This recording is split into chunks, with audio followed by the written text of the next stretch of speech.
Hey y'all, it's Chimdi. I had three back-to-back calls today. The second one ended up not happening because there was a tech thing, but otherwise, I have been talking. I have been talking. I can feel it in my voice. But I was like, I still want to come on here live because I love it. It's so fun. And I wanted to share this reflection on not undervaluing yourself and not taking for granted how amazing you are at something. So I am really, really good at coaching, and I know that, and I love it. And it's really awesome. I think we all know what it's like to be good at something. It's great when you know you're good at something and then people affirm you and how good you are at something. Like it's the most fun. Also, hi, person who just joined. And I was actually talking to one of my coaching clients today, and they had met with another coach. And this happens often where people are like, yeah, I'm working with someone else after they've worked with me. And they're like, you are really good. Like they don't necessarily flat out say the other person is trash, but they're like, you are so good at what you do. And my client today was like, you should raise them prices even higher because I just raised my prices. It used to be, I think it used to be like 75 and maybe 150 for 30 minutes and an hour. And now it's 100 and 200 for one-on-one clients because it's even higher corporate. The corporate rate is even higher. And then my coaching program just went up from 3,500 to 5,555 for the 3-month program. And it feels good to have a rate that feels appropriate for the gifts. And then to actually be in the coaching relationship and have people just like react with like, oh my gosh, you're the best. And I'm just like, and yeah, I think we all have things that we're really good at. And it's only when we're in someone else's container or we're receiving someone else's services and we see what other people do and we're like, oh, wow. So you're charging that much for this thing. And I do the same thing and I do it at this quality level. And I was actually like, I was in a deck earlier today and I noticed like small little like errors and stuff in the deck. And I'm just like fixing it. And it made me think of my very first full-time role, which was at this really small nonprofit. And they had super high standards, which I liked. I like when we have high standards because then we're setting what the standard is and we can raise to it. And I think almost every other place I've worked at since that first role, this was back in like 2014, every other place I've worked at has not had as high of a standard as that very first place. And I feel so grateful that that's where I started because I brought that work ethic with me. And in general, I feel really grateful that I've had experience working in like 9 to 5, like office environments with teams, in leadership, in management. My last role was a director role because I see how all of those skills support me in the coaching I do now. Because I think a lot of people become coaches from their subject matter expertise. So they're like, oh, I'm really good at making YouTube videos. So I'm going to be a coach because I know how to do this thing and I'm going to teach how to do this thing. But the process of like adult education is a whole field. Like you can get a master's, you can get a PhD in like adult education. It's a whole separate field. And then the business aspect of actually like creating systems and building trackers and having your budget and all these other elements, like all of that plays a role in coaching too. And it's really cool when you can look back at your life. I'm talking like I'm retired. Like I'm 75. Like it's so nice when you can look back at your legacy in my mid-30s. It's so nice when you can look back at your life and just really see how every single experience created the stepping stone to be where you are now. And I feel like that is the true sign of healing, is when something that when you were in it was so tough and intense and was kicking your butt, when you can get to the point where you're like, OMG, I genuinely would not be where I am now. And not only that, but I have an advantage over other people because of what I've went through. And it feels like such a gift. And I think being able to see suffering or trauma or hard times and get to the point where your perspective changes and you see it as a gift is like a sign that you've completed that karmic cycle. And I heard a quote that was really beautiful. I don't know the exact wording, but it was something like, when you, I wish I could remember exactly how to say it, but it was something to the effect of growing or moving or traveling isn't that you see new places, it's that you see the same place with new eyes. And I was like, oh, I think I heard Peter Crone say this, but I don't know, but he was quoting someone else. But it really resonated because I think that's a lot of what the healing work is that your life has always been exactly what it is. The world has always been exactly what it is. But now you have eyes that can see them differently.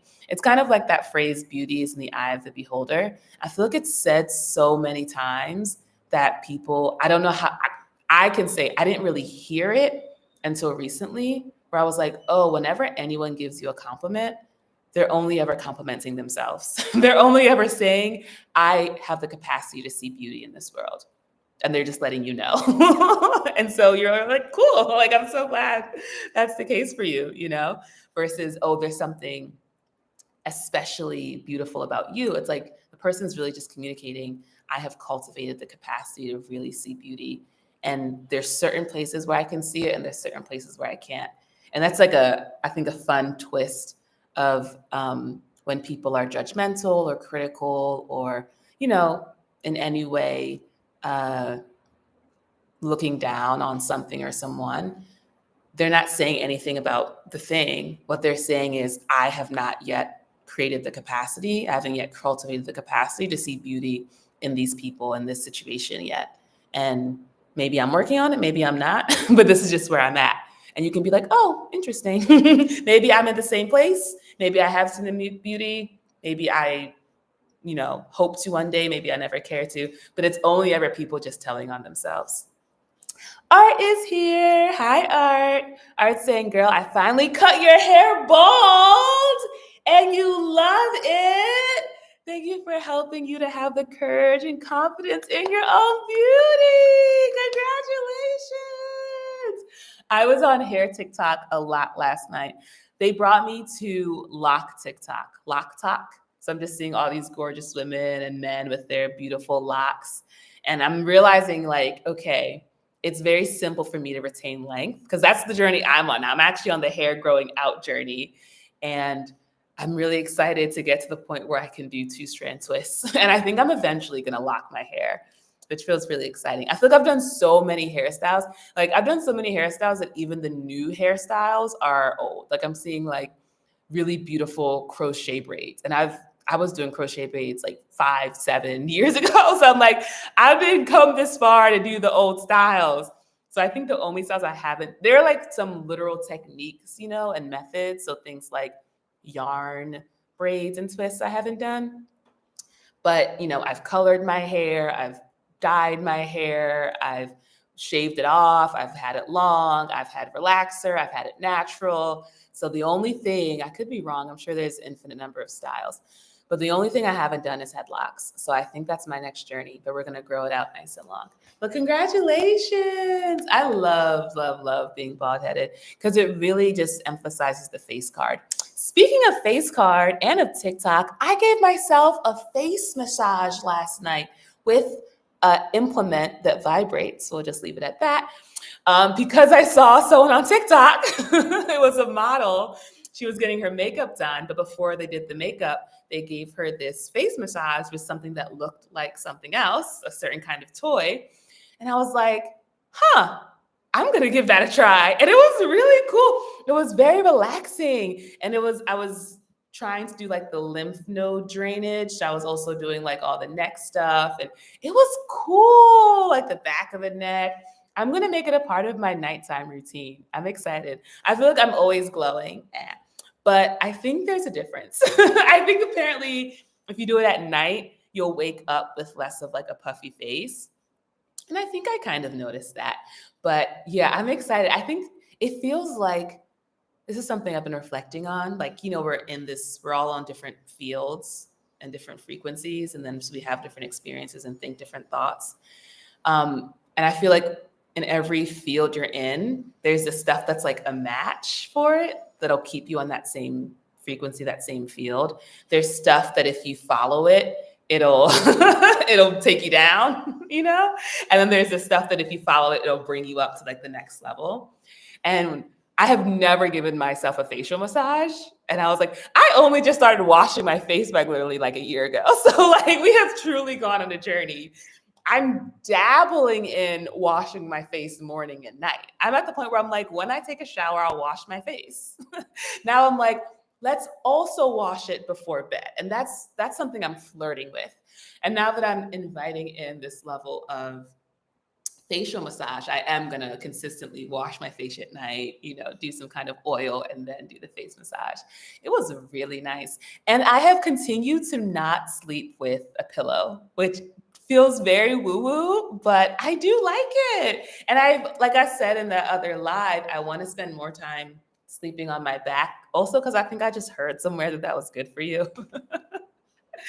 And it's cool. It's really cool. I like it. So I'm loving that I'm open to all these random tips and tricks for improving your life.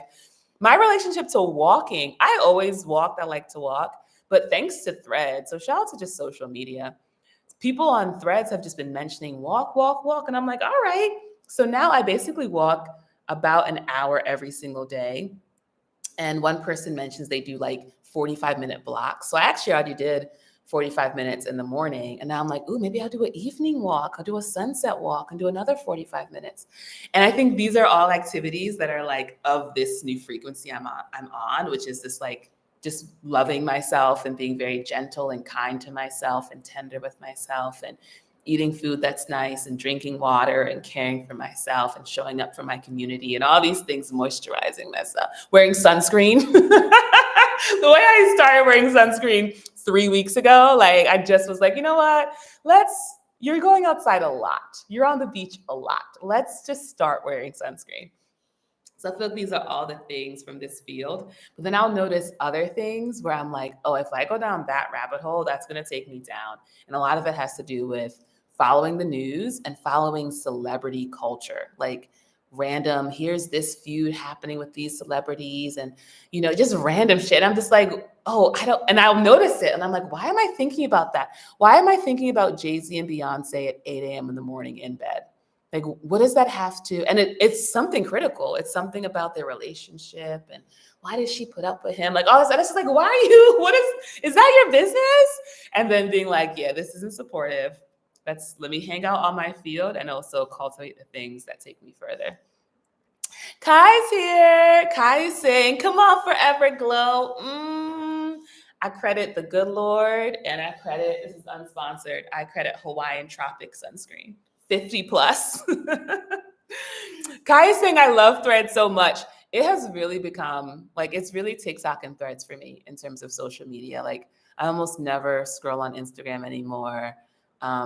Even YouTube, like I'll go on YouTube usually if I'm searching to watch something that I already know exists versus just being on YouTube and seeing what people have for me. Like I log onto YouTube to go live and then I log off, go for a walk and scroll on Threads or scroll on TikTok. Art is saying, ooh, you had locks for 6 months.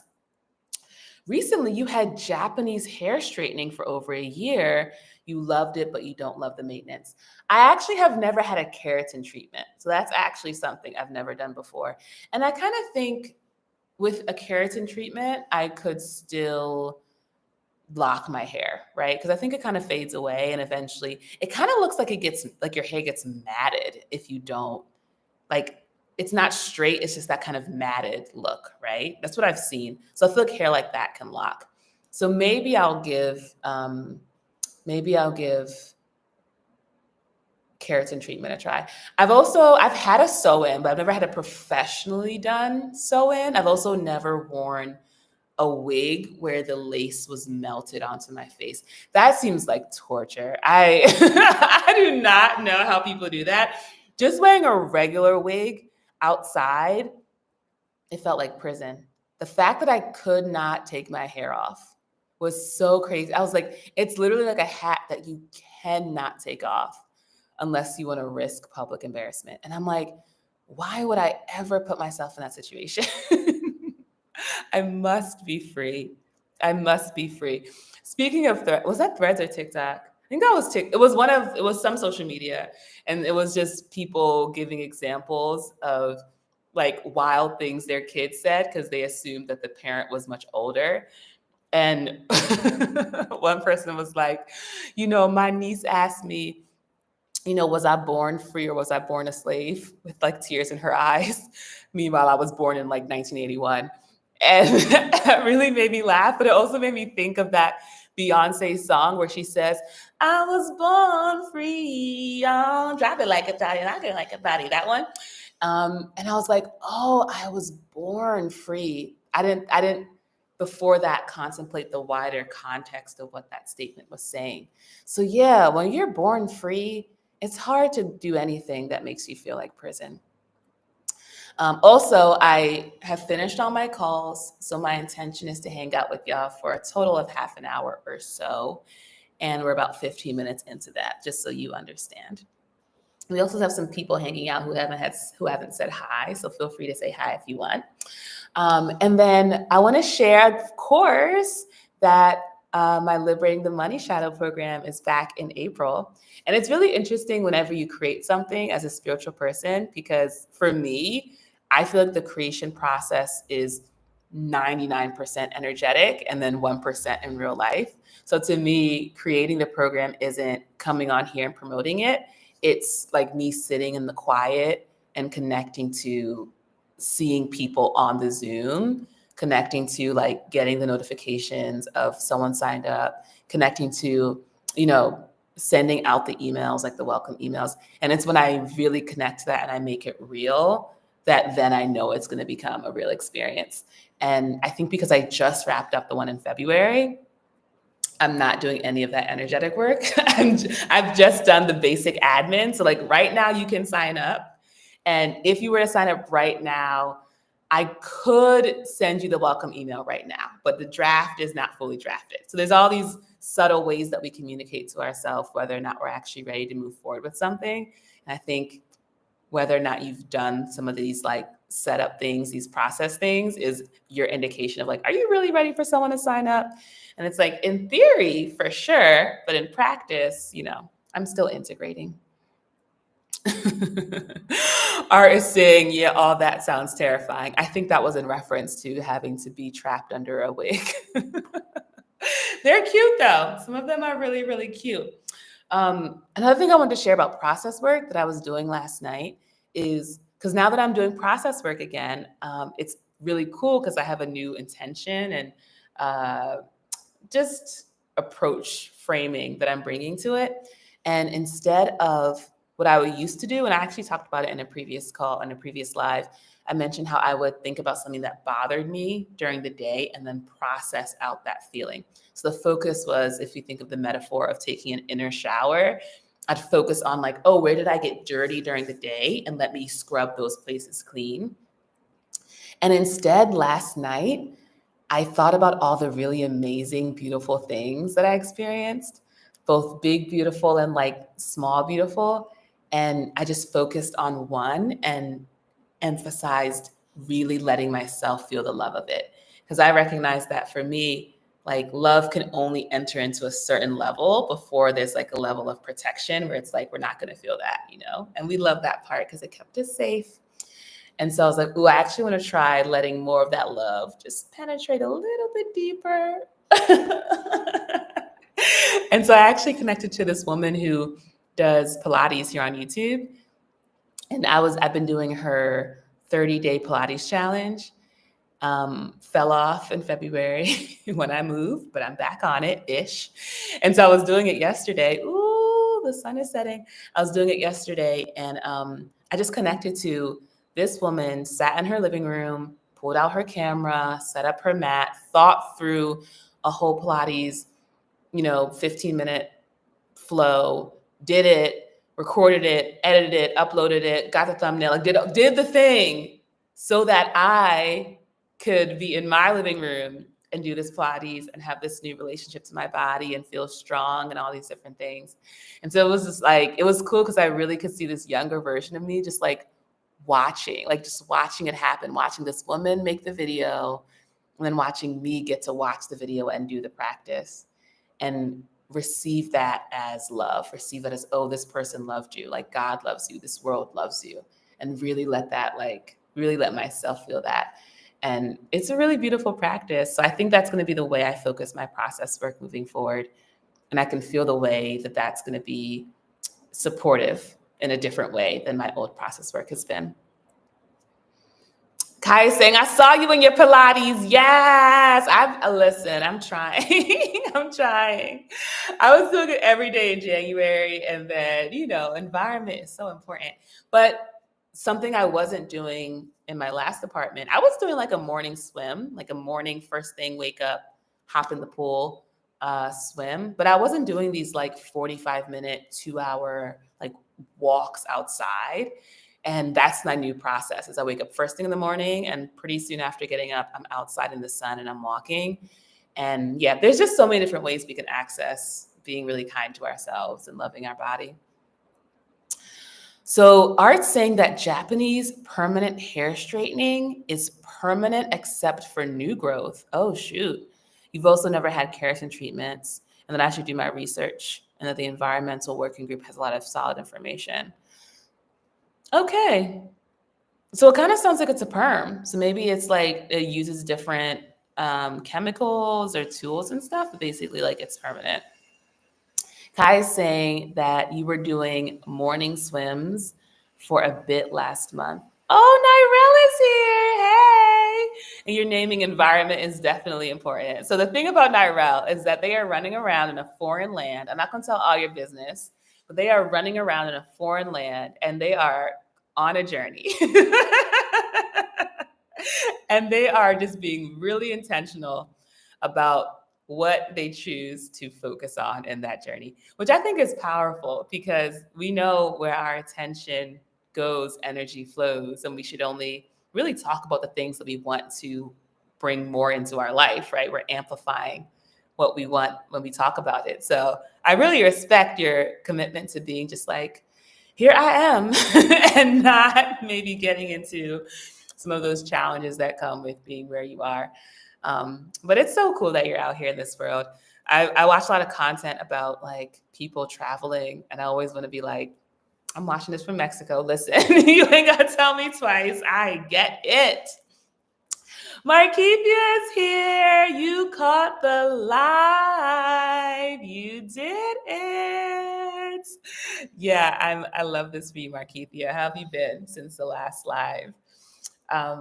Yeah, I have been really, really chill. And one thing I've noticed is in not creating problems for myself, there's a sense of, all right, well, what am I going to do? And I like having to come up with like chill, fun hobbies and ways to keep busy. Even with my business, like I'm feeling pretty good about my coaching business. You can always have more clients. And I'm feeling great with like the one-on-one consulting I do with like companies and stuff as well. But you could always have more of those calls and all that, more of those opportunities. But there isn't any lack. There's no scarcity. There's no like, how am I going to pay for, which used to be so much of what drove me. And when you don't have that, what I noticed in me is this habit of, well, let me create something to feel stressed about. Let me create a new program. Let me just invent stuff to do. And it's so interesting just noticing that impulse and just consciously creating versus creating from habit or default. And I'm getting some hearts. Ooh. There was a period of time, I honestly miss it, but it was just taking up too much battery on my phone. And I had to start a new account. But I was on Xiaohongshu, the Red Note, Little Red Book Chinese TikTok replacement app for a little bit. It was so fun. I hope they're doing well over there. And it was really fun joining the lives because you could do like group chat room kind of vibes, and you can, interact with people, and it felt like a different universe. Also, a lot of the people were Chinese. So you also knew you were talking to people like literally in a different continent and all this stuff, which was really dope. And it felt so cool to just be in the audience. And so now me being the person live and seeing the hearts, and I'm like, yeah, this is what it's like. And it's really sweet. Also, let me know if you have anything on your spirit, anything that you want me to reflect on or that you just want to share for the group. Because we've got about 5 minutes left, and I'm feeling relatively complete in terms of what I've shared. I mostly just wanted to come on here and maintain that process, that practice of going live consistently, and to just, yeah, share some of these random things that are moving in my life right now. But I am noticing that there's no urgency, there's no problem. Like, there's no challenge. Like, life is very peaceful. I'm feeling really blessed. God is good. Skin is clear. So we're just here. Art is saying walks are great. Love that for you. And walking is definitely easier in walkable cities. Yes. Making the effort to walk, move intentionally. And Kai is saying, love this for you in terms of my life. Thank you. I love it for me too. That's also why I decided to stay in this apartment, because I was thinking maybe I'd move for March. But I love the lifestyle that living in this apartment gives me, because it's so close to the beach and it's so close to the walkable area. So it's just very easy for me to just be outside, because an apartment is really important if you spend a lot of time inside your apartment. But if you have a life where you're spending, like I had a day last past week where I spent, like I literally was mostly outside. And I know some people live this kind of life. So they're like, okay, why are you bragging about that? But that hasn't been my experience. It hasn't been normal for me. So for me to start my day and spend like 2 to 3 hours outside, walking on the beach, swimming, hanging out, come back for like maybe half an hour and then go back out again to then go have a really nice brunch, and it's like amazing and tasty, and then come back, drop my stuff off, and then go out again to like go back to the beach and do like this community sound bowl kind of thing and hang out there and meet people, and then come back and then go out again and get like dinner with a friend. Like I was outside. I was like, oh, that is a different life. And I'm like, and honestly, after experiencing it, and it could be that thing where, sometimes you only need one day of that a month, right? But after doing it, I was like, that was so fun that actually I would like to have maybe 2 days a week. Feels like a lot, but definitely one day a week where I spend most of the day outside. From morning till evening, I'm actually outside doing like 4 different separate excursions with like different people and different environments. It was awesome. And I think, speaking of that thing of the different fields, I think the field of it being fun to have that much time in the world around other people, I think that's a function of where I'm at, because another version of me would have found that overwhelming, because so much of my energy used to be spent in self-protection and in like making sure I felt safe and making sure I had this barrier up in case someone said something that maybe hurt my feelings. Like I needed to be ready and like have that wall. And because there's more safety, it takes less energy to go outside, and more of that time spent is actually enriching, which is really such a blessing. All right, y'all. I think we're going to go. Oh, we had a few more people join. And I'm like, who are these strangers? But I think I am actually going to hop on out of here. It has been a treat. Thanks for hanging out with me. And my intention is to return tomorrow. I already got a brunch planned for tomorrow. I'm living good.